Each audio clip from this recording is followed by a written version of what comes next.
Halo, bersama kami di rangkaian acara Eastfood Indonesia Virtual Expo 2020, kita akan sedikit berbincang, berdiskusi dengan tema kali ini adalah digital pasar kopi di era pandemik. Hadir bersama saya ada 3 pembicara yang hebat. Saya akan perkenalkan dulu satu persatu. Yang pertama, Mas Abdul Wahid, founder Tera Kopi dan founder Yayasan Kopi Anak Negeri. Ya, Mas Walid, saya memanggilnya, bisa angkat lambaikan tangan. Oke, jelas ya, clear ya. Selanjutnya, pembicara yang tidak kalah menarik, nanti kita akan diskusi, adalah Mas Agung Kurniawan, founder KNK Coffee Resource dan founder Realsa Agro. Apa kabar Mas Agung? Lambaikan tangan ke saya. Oke. Dan berikutnya juga ada Mas Heri Laswardi. Ya, beliau ini sebetulnya teman saya. Beliau adalah juga seorang jurnalis, editor in chief di coffeetimes.id dan founder translogtoday.com. Apa kabar Mas Heri? Oke. Hari ini kita akan coba berdiskusi atau kita membahas, kita ngobrol santai tentang digital pasar kopi di era pandemik. Seperti kita ketahui bahwa saat ini Indonesia memang sedang dilanda, nggak mungkin dunia ya, dunia sedang dilanda oleh pandemi COVID-19, dan itu ternyata juga telah kita sama-sama tahu telah merubah peta dunia, peta gaya hidup, peta bisnis, bahkan termasuk dengan peta politik. Nah, kali ini kita akan coba membahas, sebetulnya kita bicara soal digitalisasi dulu deh. Kita bicara soal, saya akan coba mengupdate sedikit bahwa nanti akan menjadi bahan diskusi untuk 3 pembicara. Yang pertama, data bahwa memang market digital di Indonesia itu sangat-sangat bertumbuh pesat. Data Google terakhir, pada tahun 2020, ekonomi digital Indonesia itu telah mencapai nilainya telah mencapai 4 miliar US dollar atau 625 triliun untuk tahun 2020 saja. Google memperkirakan sampai dengan tahun 2025 itu akan kapitalisasi potensi digital ekonomi Indonesia itu mencapai 1.762 triliun. Artinya dalam 5 tahun ke depan potensi pasar digital Indonesia itu sangat-sangat terbuka dan sangat-sangat berpeluang. Nah, dan tentu saja dominasi tentang e-commerce seperti kita ketahui di masa era pandemik ini orang mungkin belanja menggunakan aplikasi dengan digital, menghindari tatap muka, sehingga akhirnya pertumbuhan dari e-commerce sendiri juga cukup pesat. Dibandingkan tahun 2019 saja, itu kita bertumbuh 54% dengan total nilai sekitar 32 miliar US dollar dari 21 miliar US dollar pada tahun 2019. Nah, yang menarik di sini adalah bagaimana peluang industri kopi, pasar kopi di Indonesia memanfaatkan digitalisasi yang sedang growth-nya ini yang sangat luar biasa. Tentunya kalau kita bicara soal kopi itu banyak rantainya banyak sekali. Yang pertama dari sisi petani, bagaimana peluang petani juga bisa masuk di dalam era digitalisasi. Selain ada petani, kemudian juga ada pegiat, ada pengusaha kopi. Kita tahu bahwa banyak sekali kedai-kedai kopi di era pandemi ini yang bertumbuh menjadi sebuah peluang bisnis. Nah, hadir bersama saya tadi Mas Walid. Beliau adalah founder Tera Kopi dan founder Yayasan Kopi Anak Negeri. Nah, saya ingin dengar dari Mas Walid, karena beliau ini yang saya dengar juga pegiat kopi dari perkumpulan petani dan pegiat kopi Indonesia. Tentunya beliau ini yang sering berhubungan juga dengan petani kopi, dengan kebun kopi, dengan kemudian sampai mungkin dengan sampai rantai komersialnya. Nah, gimana Mas Walid? Mungkin ada yang bisa didiskusikan di sini atau bisa dikasih sharing kepada kita tentang potensi pasar digital ekonomi untuk di kelompok kalangan kebun kopi, petani, dan sebagainya. Monggo, Terima Pak. kasih Pak Cahyo. Mungkin memang saat ini di era apa ini namanya tahun 2020 ini memang sangat jauh sebentar. Kita pasangkan dulu, charger dulu. Ya. yang saya amati sekarang itu lebih ke, jadi petani, untuk tingkatan petani yang umur yang memang berkebun, kurang lebih di antaranya 20 sampai 30. Nah, di sini yang saya lihat ketika waktu saya melakukan pemberdayaan, itu hampir merata, sekarang mereka sudah melek yang namanya adalah digitalisasi. Nah, dari digitalisasi ini, mereka yang mereka lakukan saat ini hanya bisa kalau di tingkatan petani itu memang masuknya di Facebook, dan memang kegiatan-kegiatan petani itu hampir merata sharing-nya itu adalah melalui tulisan yang ada di Facebook. Sedangkan kalau untuk tingkatan anak-anak muda itu kebanyakan lebih banyak pakai Instagram. Nah, di sini yang saya coba lihat itu hampir merata sekarang anak-anak orang yang umuran 40, dari 20 sampai 40 itu sudah semuanya pegang HP. Meskipun itu petani, bahkan mungkin sekelasnya orang desa pun sekarang mereka sudah bisa menggunakan Facebook atau bahkan menggunakan Tokped. Nah, ini yang memang butuh pelatihan untuk sampai bagaimana sih supaya tingkatan petani ini mampu bisa menggunakan digitalisasi, memanfaatkannya, memasarkan produk kopinya, karena secara keseluruhan sebenarnya sudah mengarah ke sana, cuman belum ada yang mampu mengarahkan dan bahkan lebih ke sisi bagaimana memasarkan, bagaimana mengemasnya, bagaimana kapasitasnya, bagaimana kualitasnya. Itu yang mungkin memang butuh, mungkin seperti Mas Agung, mungkin butuh seperti Mas Heri, Pak Cahyo, mungkin yang nantinya mungkin bisa dilakukan seperti itu. Terima kasih Pak Cahya. Sebenarnya dilihat artinya di kalangan petani itu sebetulnya sudah melek digital, meskipun dalam artian yang sederhana ya. Ya, saat ini sudah cukup melek untuk tingkatan petani, karena semua orang sudah tahu bagaimana menggunakan HP. HP ini semuanya sekarang sudah berbasis Android, cuman mungkin butuh arahan yang tepat itu bagaimana sih untuk menjual. Sebenarnya itu yang memang belum tersentuh sama sekali. Orang sudah bisa menggunakan Tokped, orang sudah bisa menggunakan Facebook, Instagram, cuman secara how to sell-nya atau how to promote-nya mereka yang belum bisa. Mungkin begitu Ya, Pak artinya Cahya. oke, artinya minimal mereka dari kalangan petani mereka sudah mengenal tentang digital, pasar digital. Tinggal bagaimana kita ini menarik, ya kan? Saya coba pindah ke Mas Heri Laswardi, karena dia mungkin punya pemahaman tentang gimana sih digital di pasar ekonomi, mulai dari dari kalangan kelompok petaninya sampai akhirnya menuju komersial. Nanti coba kita dengarkan dulu dari Mas Heri Laswardi. Silakan Mas Heri. Ya, baik, terima kasih Pak Cahyo. Tadi pembukaan tadi dari moderator kita, rekan Cahyo, itu sangat menarik ya. Memang data-data yang ada menunjukkan bahwa digitalisasi di Indonesia itu melesat ya dalam beberapa tahun terakhir. Di sisi lain kita lihat, terutama kita sekarang membahas soal kopi. Petani, mulai dari petani sampai ke hilir ya, sampai ke kafe dan penyedia pedagang kopi, itu juga sudah mulai melek. Itu menunjukkan bahwa semuanya bergerak menuju digitalisasi. Cuma masalahnya seperti yang tadi Mas Walid sampaikan, memang ada lag ya antara digitalisasi itu sendiri dengan penggunanya, masyarakat sebagai pengguna digital, teknologi digital. Ada hambatan-hambatan yang perlu kita jembatani.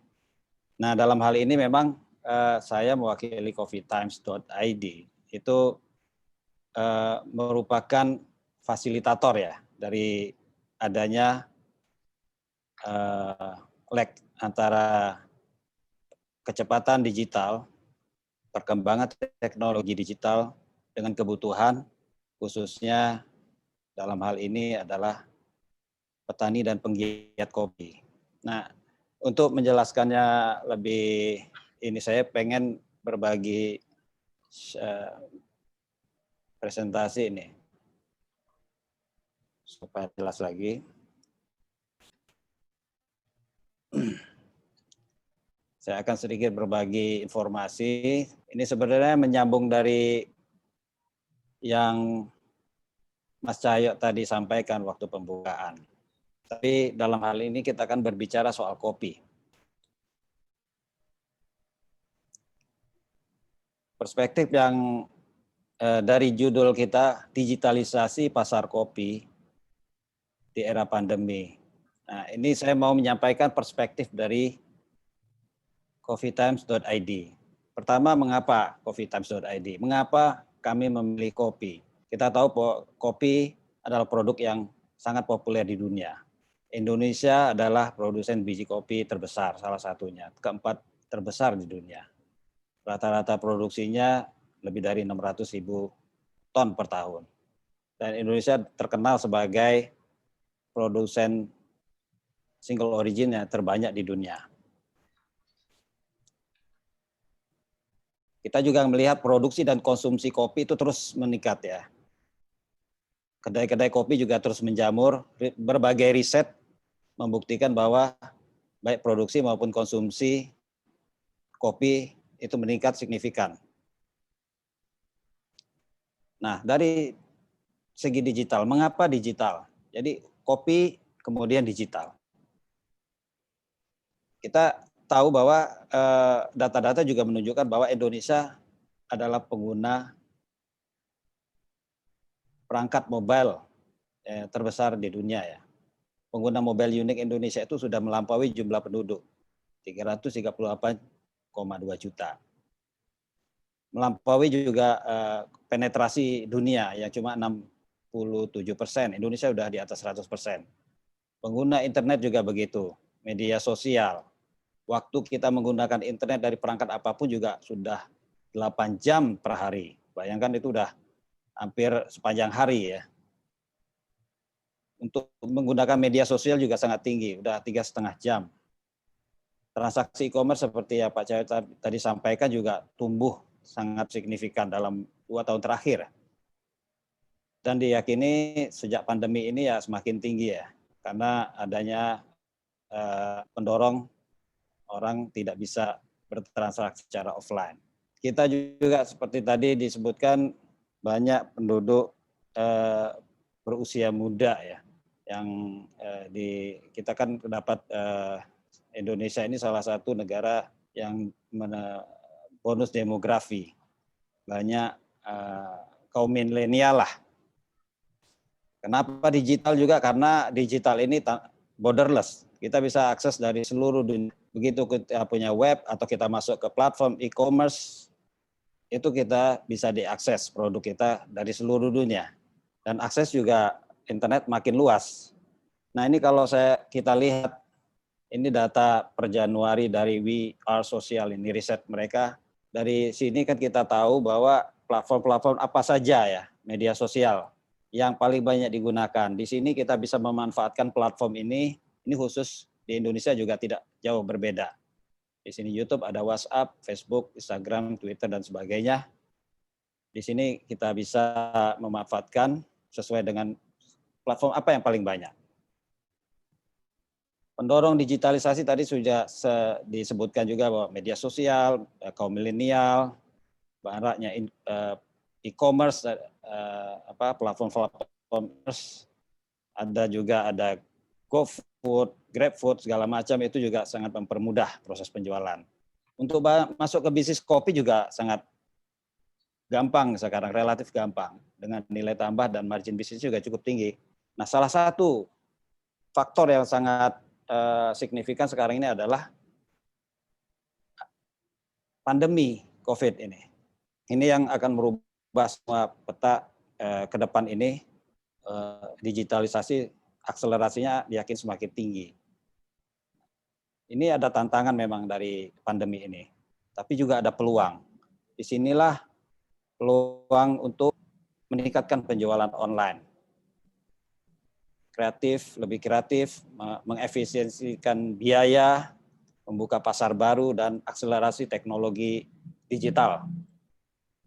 Jadi, seperti tadi yang disampaikan oleh Mas Walid, bahwa memang petani ya, terutama di tingkat petani itu, ataupun penggiat kopi, mulai dari roastery mungkin ya, kafe, ataupun kedai-kedai kopi tradisional maupun modern, mereka ini kan membutuhkan promosi dan pemasaran. Selain platform-platform yang sudah ada, platform e-commerce dan ride hailing tadi seperti Gojek dan Grab. Nah, disinilah Coffee Times ingin berbagi peran ya.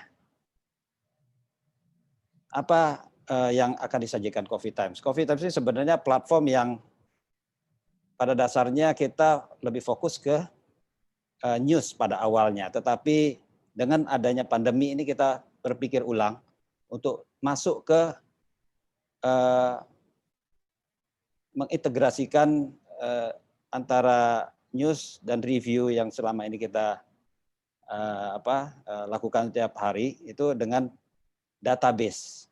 Kita pengen merangkum semua database yang terkait dengan perkopian Indonesia. Di situ lalu kita kembangkan kanal-kanal baru, antara lain itu directory cafe, directory produk. Di sini kita juga sudah mulai mengarah ke marketplace, serta juga ada event ya. Event ini kita memang lebih fokus ke kopi. Kita memfasilitasi, memang ini platform ini kita dedikasikan untuk pelaku usaha kopi. Memang ini sangat baru, ini masih bayi coffeetimes.id ini, tetapi kita punya visi ingin memajukan kopi Nusantara. Di sini kita ingin memfasilitasi semua stakeholder, enggak cuma petani, pedagang, pengumpul, kafe, vendor-vendor, importir, segala macam, termasuk juga regulator. Kita rangkul semua sehingga data itu terintegrasi ke dalam satu platform ini dan bisa diakses oleh semua pelaku stakeholder perkopian Indonesia untuk dimanfaatkan demi kemajuan industri kopi kita. Sekilas saya ingin sampaikan saja gambaran umum soal Coffee Times. Ini memang kita masih dalam pengembangan terus ya platform ini, tapi mudah-mudahan ke depan semakin lengkap sehingga bisa menjadi sarana bagi semua stakeholder yang berkepentingan dengan industri kopi untuk ikut ambil bagian dan mendapatkan informasi yang sebanyak-banyaknya.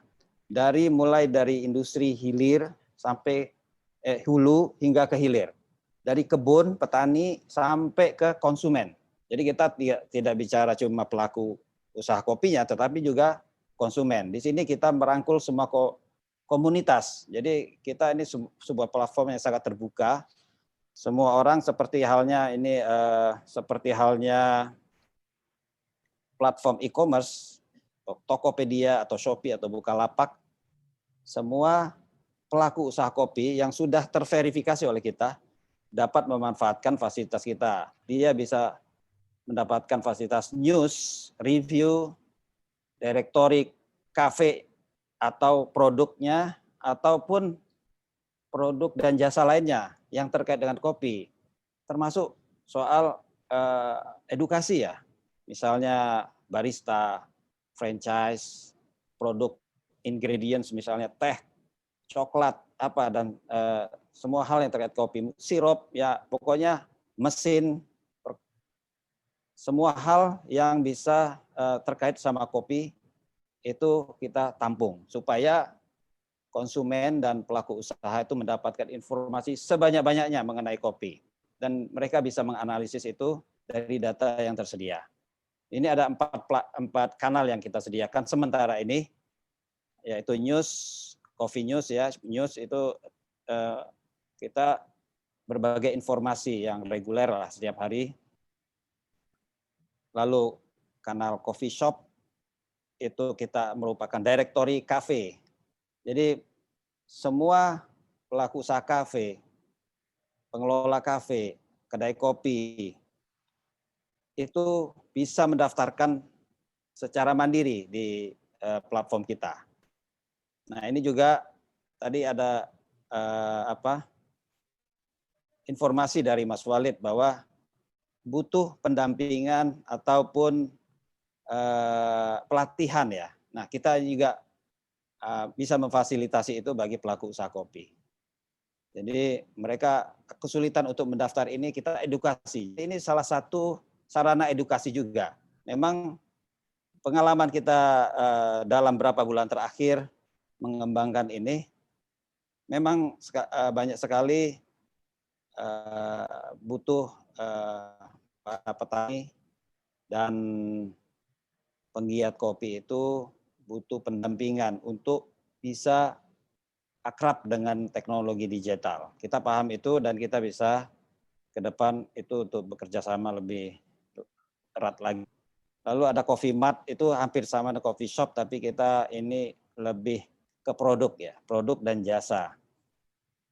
Lalu Coffee Fest, ini fasilitas yang kita sediakan seperti halnya Eastfood Indonesia Virtual Expo ini, cuma ini dalam lingkup yang lebih terbatas untuk kopi dan industri kopi terkait ya, industri terkait ya. Di sini ada eksibisi, ada edukasi dan kolaborasi ini. Jadi kopi dan mungkin fashion kolaborasi ini, kopi dan seni, kopi dan apalah semua hal bisa dikait-kaitkan dengan kopi. Nah di sini kita bisa fasilitasi. Ini gambaran singkat dari yang Coffee Fest itu. Di sini ada virtual expo, webinar, workshop. Cuma kita spesialis, memang kita fokus dedikasikan ini untuk kopi. Demikian. Oke, sekilas dari saya. Terima kasih, moderator. Saya kembalikan. Ya, oke. Jadi ini ya, oke, menarik sekali apa yang disampaikan oleh Mas Heri. Karena artinya kalau tadi Mas Walid bilang bahwa kalau bicara soal potensi pasar digital dari sisi petani yang butuh edukasi, kemudian dari sisi bisnis juga sudah mulai growth, dan data menunjukkan sebetulnya kalau kita lihat ini kan kita bisa bicara industri kopi, mayoritas mungkin usaha kecil menengah. Ada 64 juta UMKM dan hanya baru 8 juta UMKM yang atau 13% saja dari UMKM Indonesia yang terintegrasi dengan teknologi digital. Nah, tentunya saya akan coba ingin dengar dari Mas Agung Kurniawan ini sebagai pegiat kopi, sebagai salah satu juga founder KNK Coffee Resource. Artinya sebagai pegiat kopi, bagaimana memanfaatkan peluang digital yang ada. Karena kalau kita lihat sebetulnya ini kan potensi pasarnya kan sangat besar sekali ya. Potensi sangat besar sekali. Dan tentunya ada tantangan juga di dalamnya. Nah, mungkin bisa sedikit sharing tentang kita. Yang bagaimana pegiat kopi, usaha kopi untuk memanfaatkan teknologi digital. Karena kita tahu marketplace saat ini sedang dalam posisi yang sangat gila. Seperti tadi Mas Heri tadi sudah mulai main juga di marketplace. Silakan Mas Agung. Ya, oke, terima kasih. Jadi saya di KNK itu sebagai supplier untuk coffee shop dan kami juga roastery. Jadi kami menjual apa ya istilahnya kelengkapan bahan dan sebagainya untuk kebutuhan coffee shop gitu. Jadi di awal-awal pandemi memang sangat luar biasa buat kami karena banyak coffee shop yang tutup segala macam. Terus yang sebelumnya sebagian besar itu mungkin berapa ya 80% offline lah di customer kita di seputaran Semarang sama Jawa Tengah. Terus begitu masuk pandemi itu ya sangat luar biasa, turun drastis sekali, omset itu hanya tinggal 20%. Terus ya mau nggak mau kebetulan kami memang di platform digital sudah masuk sebelumnya, setahun sebelumnya kami sudah mulai menginisiasi itu, kami masuk ke marketplace. Jadi begitu pada masa itu kami ya langsung genjot gitu loh, mulai beriklan, mulai ini segala macam resource kita alihkan ke situ gitu. Jadi kalau di kopi ini menariknya, karena kan akhirnya pasar menjadi luas sekali. Pasar menjadi luas sekali. Menariknya di kopi ini karena kopi di tiap daerah itu berbeda. Kopi di tiap daerah itu berbeda. Jadi Ya. semuanya jadi punya potensi untuk bisa menjual dengan jumlah yang besar gitu. Dengan menjual dengan jumlah yang besar, karena begitu kita care dengan kualitas, kita care dengan produk, itu kita akan bisa lebih jauh nanti distribusinya. Jadi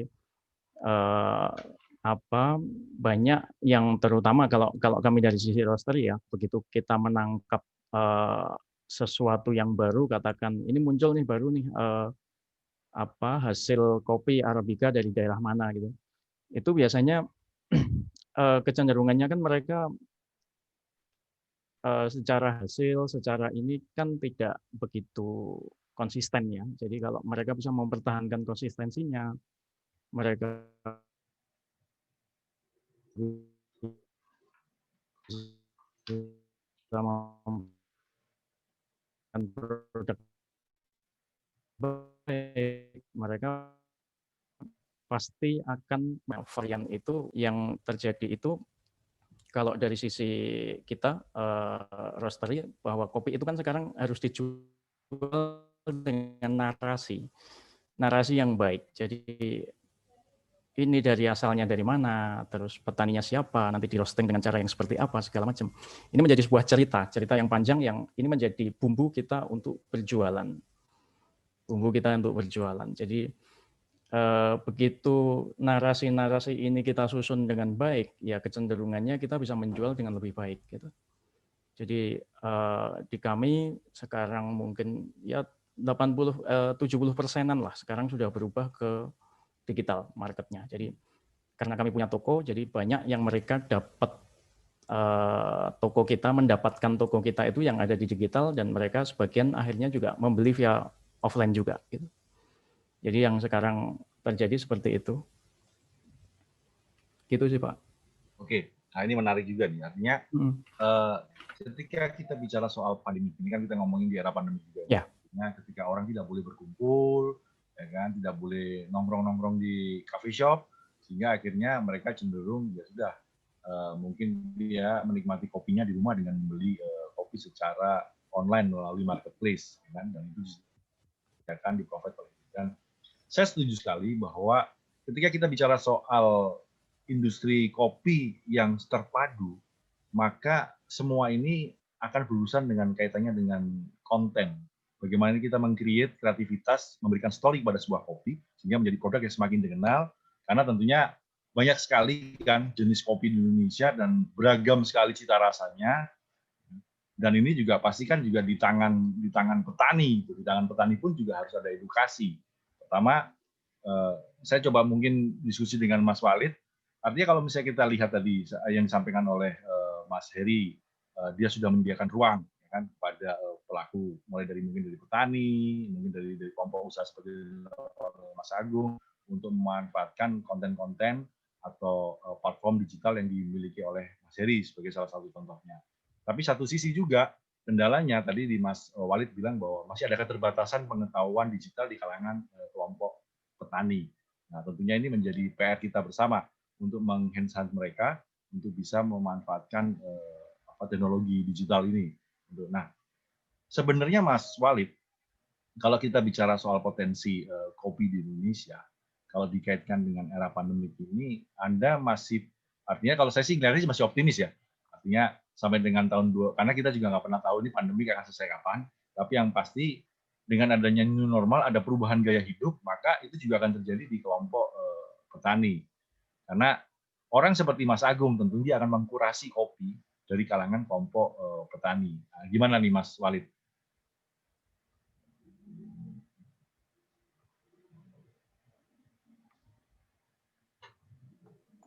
Tadi bicarakan lebih ke sisi tingkatan petani dan kemajuan ini, mungkin petani ini saya akan sedikit bedakan antara teknologi dan digital.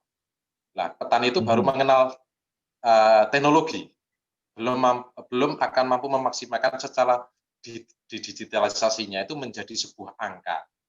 Nah, untuk menjadi sebuah angka, salah satunya tadi disebutkan Mas Agung bahwa harus pintar membuat narasi dan secara ritmenya, polanya tadi sudah seperti disebutkan Mas Heri bahwa itu membutuhkan pola untuk sampai ke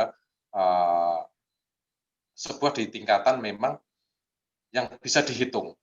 Nah, kalau petani itu kebanyakan itu menjadi petani sendiri, memetik sendiri, dia menjemur sendiri, mengolah sendiri, ya main HP-nya sendiri juga. Nah, ini yang memang harus menjadi sebuah pilihan bahwa iya ini beginilah tingkatan petani, bahwa nantinya juga yang kebanyakan yang akhirnya bisa menjual itu mungkin adalah tingkatan prosesor yang memang sudah punya manajemen dan manajerial yang baik. Mungkin itu tahapan yang memang bisa saya lihat di tingkatan-tingkatan antara nih itu petani, prosesor, roastery memang sangat-sangat berbeda. Nah, sedangkan kalau petani itu hanya baru bisa memanfaatkan teknologi, belum ke digitalisasinya, mungkin begitu Pak Cahya. Iya.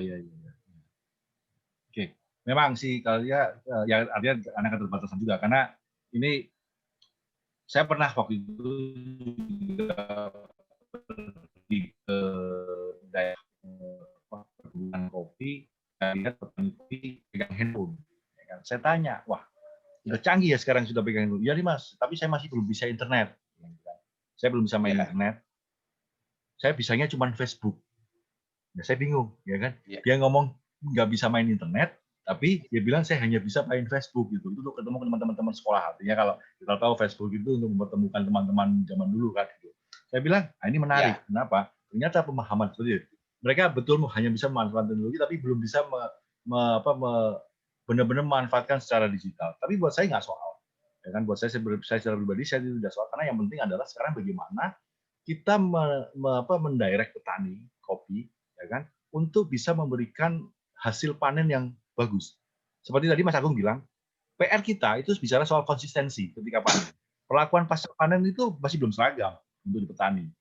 Jadi kalau mereka yang sudah teredukasi, mungkin dia bisa mempertahankan kualitas di pasca panen. Sementara belum semuanya.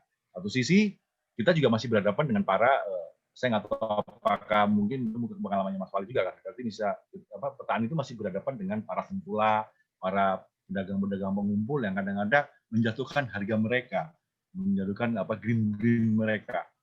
Sehingga akhirnya ya sudah, karena ini kondisi petani Indonesia itu mereka itu menanam biasanya hanya untuk kebutuhan sehari-hari. Jadi kalau dia panen dia jual ya kebutuhannya untuk mereka sendiri. Cuma sebatas itu aja, sangat sederhana, sangat simpel. Nah, PR kita tentunya di ranahnya Mas Agung, ranahnya di Mas Heri Laswardi, mungkin ranahnya Mas Walid adalah bagaimana bisa menghasilkan kualitas kopi konsisten, bisa soal panennya, bisa soal kualitasnya, sehingga akhirnya bisa dimanfaatkan oleh kelompoknya Mas Agung ini kan untuk bisa membuat kopi-kopi, memasarkan kopi-kopi berkualitas.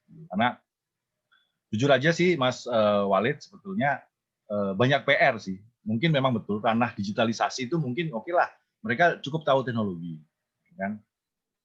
Tapi paling tidak dengan adanya informasi teknologi yang mereka kuasai, mereka tahu harga. Nah, pertanyaannya sekarang, petani ini tahu harga apa enggak? Secara digital kan dia bisa cek tuh, ya kan? Harga berapa sih sekarang itu kopi-kopi, kalau untuk kopi Lampung, kopi Sumatera, kopi Jawa atau kopi di Sulawesi, sehingga dengan teknologi digital mereka merasa nggak tertipu gitu. Dengan informasi teknologi tadi itu sudah mulai tergambar sih nggak sih Mas Walid pengalaman Anda? Sebenarnya sudah cukup antara sesama petani di Indonesia pun itu dengan adanya media sosial sebenarnya mereka sudah sama-sama tahu soal harga. Nah, yang menjadi PR terbesar itu sebenarnya adalah yang dibilang Mas Agung tadi bahwa petani itu sebenarnya bukan berperang dengan tengkulak, tapi petani itu sekarang misalkan adalah satu petani itu sekarang punya lahan berapa petak sih, misalkan begitu. Ketika pengen menambah yang namanya value, otomatis butuh modal. Ketika mereka bisa menggarap kopi hanya misalkan dalam satu panenan itu misalnya hanya 2 kintal atau bahkan yang punya 1 ton itu cukup jarang. Nah, ini yang ketika akan dikatakan konsisten itu nggak akan bisa. Semisal ini Mas Agung misalnya beli kopi pertama 100 kilo, nanti akan beli 3 bulan ke depan mungkin sudah habis. Nah, ini yang menjadi banyak di tingkatan petani itu dimanapun itu banyak yang terjadi seperti ini karena bukan karena hanya terambil dari yang namanya kelas pedagang besar, tapi memang PR-nya itu adalah antara satu petani dengan petani yang lain, mungkin ya sama yang terjadi di Aceh itu memang harus menggunakan yang namanya adalah koperasi. Di sini ada yang namanya keseragaman. Soal harga di tingkatan petani itu semuanya sudah sama-sama tahu. Dan ada yang memang di tingkatan petani itu yang kadang ketika sudah membuat bagus pun itu kadang ketika membuat harga pun itu over. Yang di luar batasan bahkan harganya jauh lebih mahal. Nah, ini yang kadang memang butuh edukasi dan kebetulan saya melakukan hampir selama 5 tahun ini saya bekerja sama dengan pemerintah, dinas, dengan CSR itu untuk apa? Ayo yang belum ada alat, ayo kita bantukan carikan alat dan bagaimana memprosesnya dengan baik itu bagaimana. Tapi setelah kita ajari memprosesnya hasilnya bagus, mereka pun menjualnya kadang malah yang kita tanya, yang kita memberdayakan aja ketika kita tanya harganya malah melampaui dari harga standar. Misalnya ini yang terjadi di psikologis masyarakatnya seperti ini. Jadi lebih ketidaktahuannya adalah harga standar itu seperti apa sih? Patokan harga nasional itu seperti apa sih?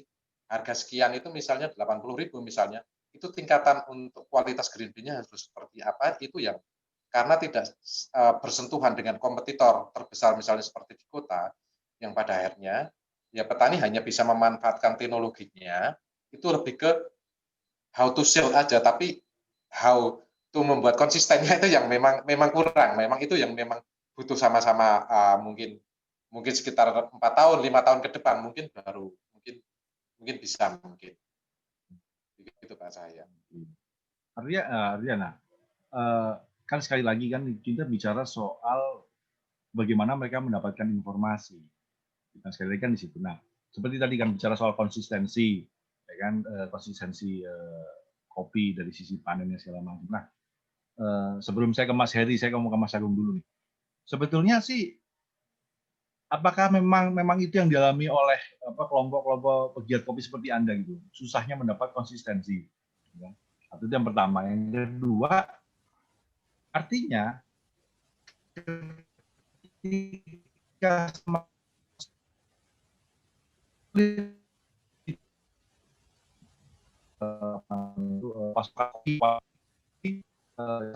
konsistensi mungkin menjadi tingkat persaingan pun menjadi semakin tingkat persaingan ya di secara pemasaran segala macam itu juga menjadi semakin ketat karena orang akan berebut dengan kualitas kopi yang bagus, ya kan? Ya. Gimana Mas Agung?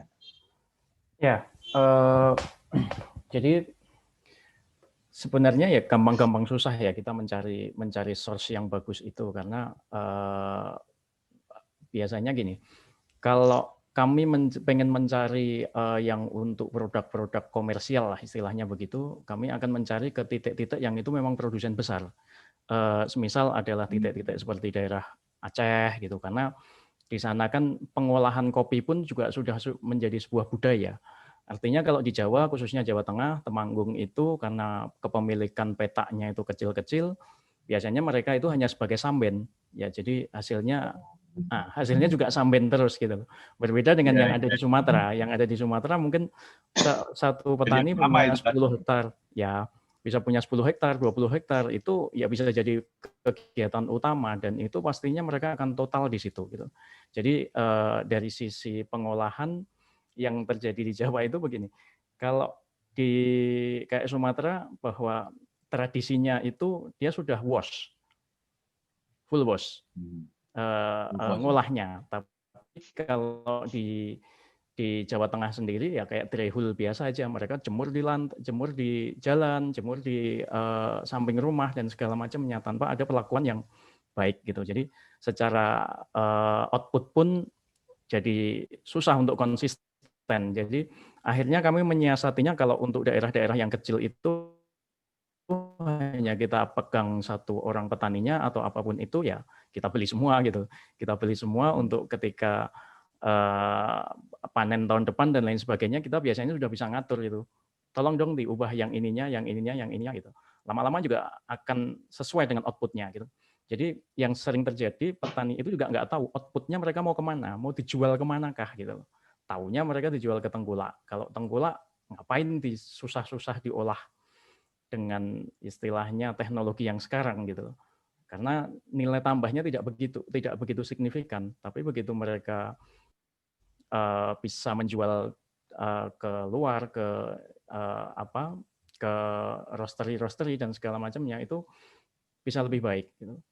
Jadi sebenarnya petani itu juga punya potensi untuk bertumbuh luar biasa. Karena apa? Karena mereka berada di wilayahnya, mereka berada di titiknya yang itu pasti akan sangat ekonomis sekali, baik dari sisi harga, sisi source-nya sendiri, segala macamnya. Jadi mereka kecenderungannya nanti istilahnya untuk menjual green bean dan kawan-kawannya itu juga pasti akan menang gitu loh. Ataupun ketika diolah jadi roast bean pun mereka cost-nya itu juga sangat rendah gitu. Jadi kalau kami yang di kota ya mainnya efisiensi aja, mana yang kita bisa set sedemikian rupa efisien, ya kecenderungannya kita akan punya margin lebar gitu aja. Begitu. Oke, ini menarik. Tapi by the way, saya mau tanya Mas Agung nih. Kopi favorit Anda itu apa sih? Anda katanya kan pegiat kopi. Dia kan senang kopi toh kudune. Nah, saya senang tubruan. Kopi apa? Ya, senang tubruk di daerah Jawa Tengah. Gunung Kelir saya senangnya. Robusta. Gunung Kelir. Gunung Kelir ya? Robusta. Gunung Kelir. Ya. Kalau Mas Walid, kopinya kopi apa nih Mas Walid? Kalau saya Arabica proses natural. Mas Walid sukanya kopi apa nih?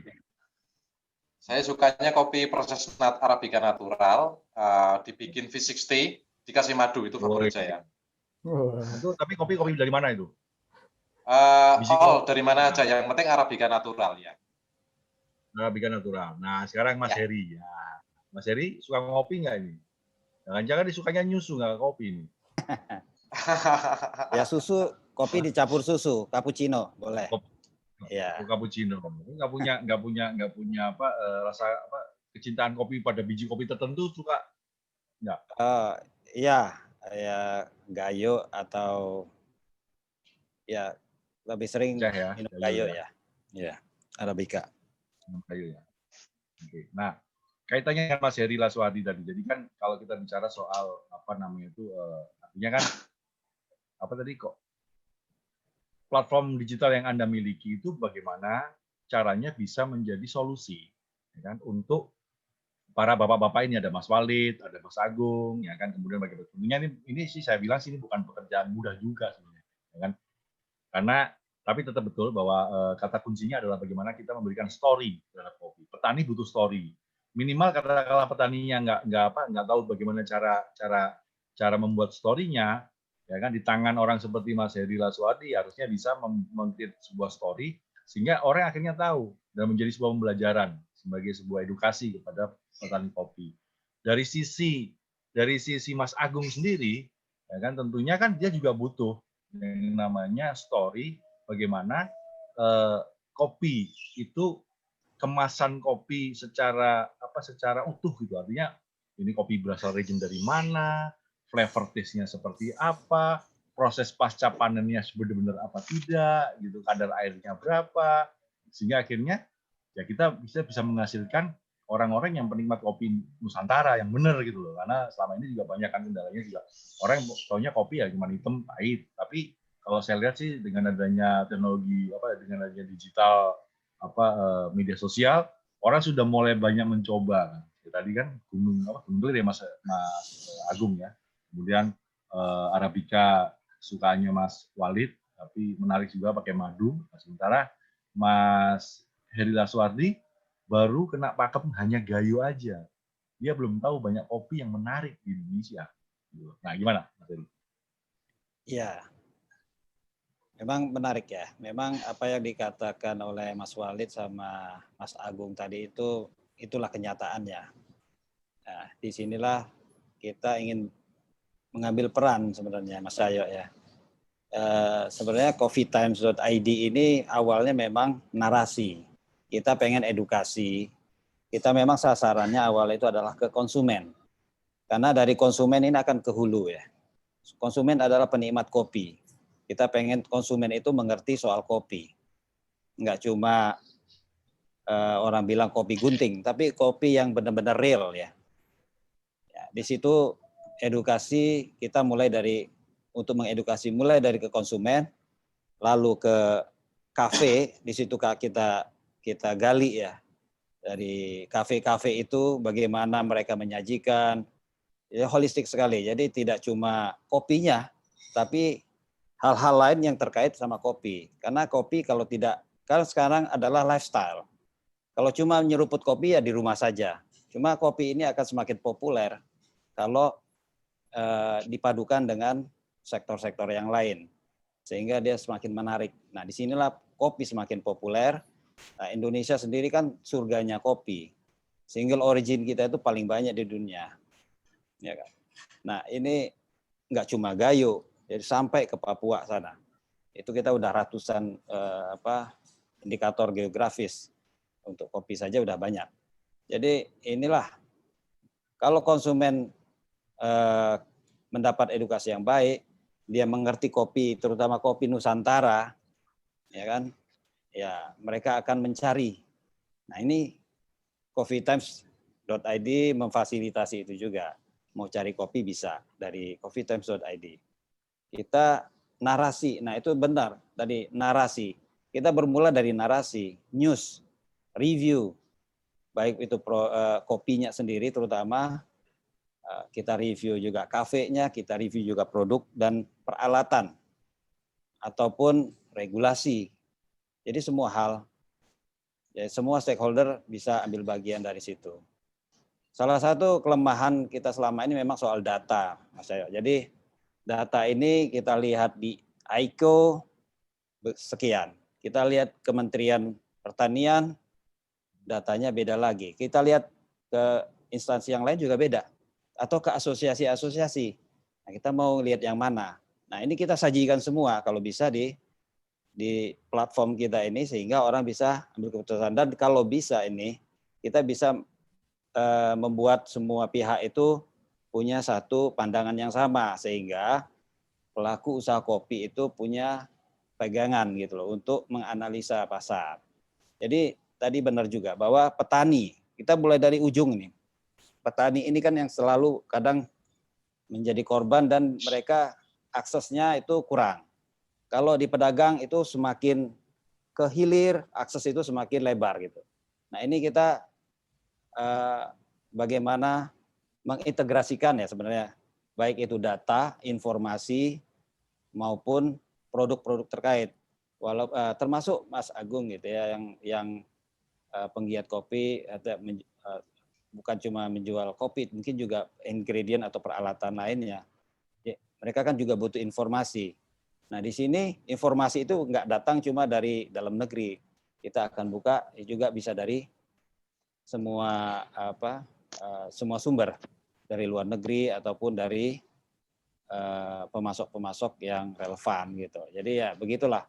Memang ini platform ini hanya sebenarnya mengintegrasikan saja semua hal-hal yang sudah ada supaya pelaku usaha kopi itu mendapat informasi yang selengkap-lengkapnya, sebaik-baiknya, sehingga konsumen pada akhirnya mendapatkan nilai tambah, bukan cuma kopi yang lebih kompetitif, tapi juga kenikmatan kopi gitu loh. Ya, itulah kira-kira tujuan umumnya dari kita itu, Mas Syel.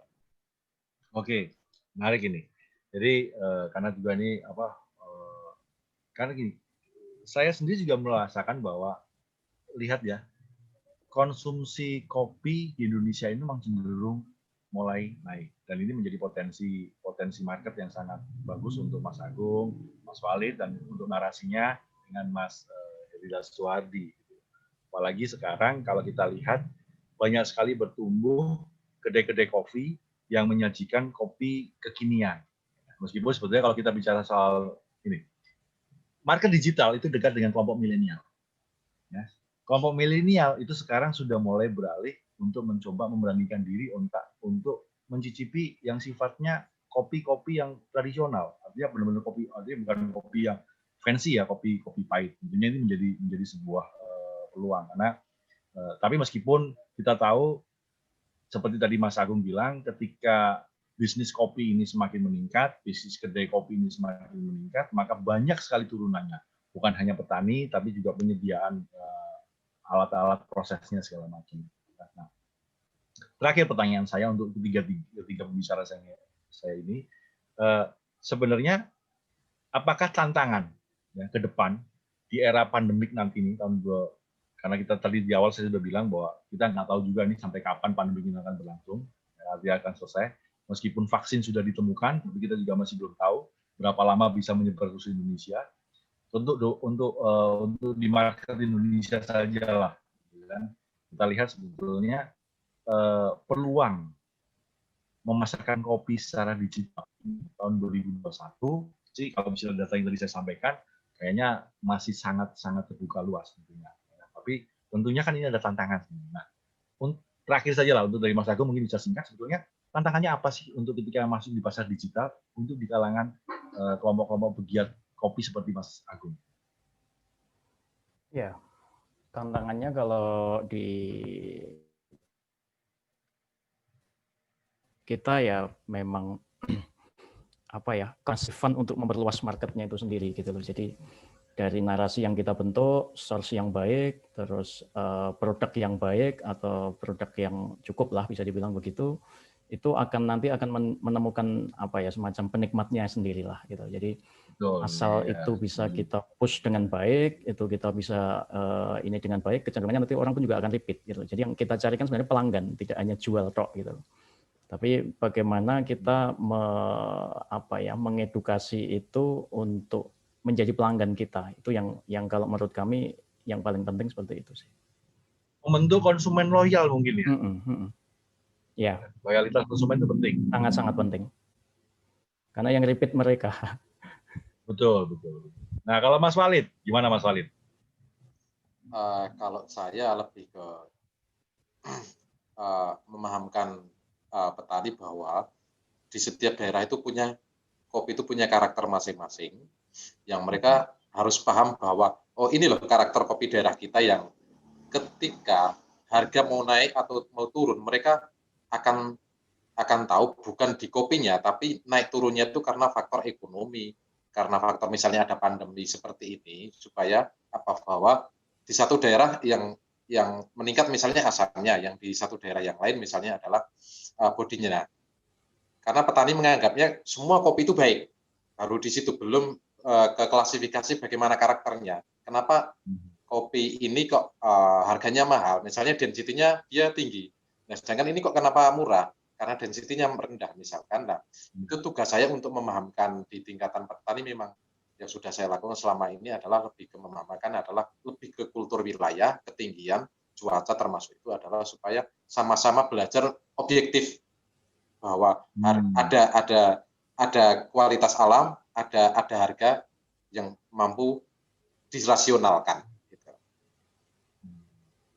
Oke, menarik. Kalau Mas Heri, akhir gimana? Wah, masih mati tuh suaranya. Kalau dari pandangan saya sih yang paling itu di menengah ya, terutama misalnya di kafe. Ini dampaknya kan ke hulu dan ke hilir. Di kafe ini tantangannya kan masih cukup berat. Mungkin dalam semester pertama masa-masa krusial juga bagi mereka.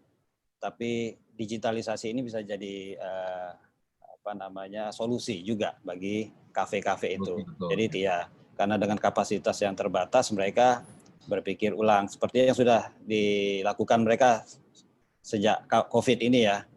Mereka jual botolan dan segala macam, dia masuk ke platform-platform e-commerce dan ride hailing kayak Gojek dan Grab itu. Nah itu tinggal bagaimana mereka untuk terutama kafe-kafe yang menengah ke bawah UMKM ini ya tradisional dan itu tantangannya makin lebih berat lah menurut saya gitu. Tapi itu bukan suatu hambatan karena semua fasilitas teknologi itu tersedia. Nah, bagaimana kita mengedukasi dan membantu mereka aja, gitulah kira-kira Pak Cahyo. Mas Cahyo. Oke, ya menarik. Jadi ini obrolan yang cukup produktif ya malam ini. Tapi ada terakhir yang ingin saya sampaikan sebetulnya. Dari segala bentuk kendala, tantangan yang tadi disampaikan oleh Mas Walid, Mas Agung, dan Mas Heri, saya jadi ingat lagunya Via Valen. Karena sekarang istilah ngopi itu juga ada di lagu. Jadi apapun yang terjadi dengan pandemik, ya kan? Kalau orang Jawa ini mungkin karena lagunya pakai lagu bahasa Jawa, itu dia ngomongnya begini, kuat dilakoni, orang kuat ditinggal apa Mas? Ngopi. Kopi. Nah, jadi kuat dilakoni, orang kuat ditinggal ngopi. Jadi persoalan apapun yang terjadi di negeri ini, mau pandemik aja, itu bisa selesai dengan hanya kita ngopi saja. Ya enggak? Setuju kan? Oke, jadi terima kasih atas kehadiran para pembicara yang hebat-hebat ini. Semoga ini menjadi sebuah inspirasi buat kita bersama, menjadi masukan buat kita bersama. Dan mungkin bagi mereka yang menonton webinar ini nanti, silahkan bertanya kepada semua narasumber, bisa kepada Mas Walid, bisa kepada Mas Agung maupun Mas Heri, ya kan, dengan mengirimkan email yang nanti akan diberikan oleh tim dari Krista Media. Dan jangan lupa juga mungkin bisa mengunjungi East Food Indonesia Virtual Expo, di mana di situ kita bisa mengeksplorasi, ya kan, berbagai macam ya, sekali lagi kan, ini karena pandemik, ya kan, dan kita memanfaatkan kekuatan pasar digital, maka expo atau pameran pun dibuat secara virtual. Tentunya tanpa berpanjang kata, terima kasih atas kehadiran Bapak Agung, Mas Walid, Mas Heri Laswadi yang untuk berkontribusi positif dan membangun dalam diskusi webinar dengan judul atau tema digitalisasi pasar kopi di era pandemik. Saya pikir itu, saya sudahi dulu. Terima kasih. Saya Cahyo Utomo, undur diri.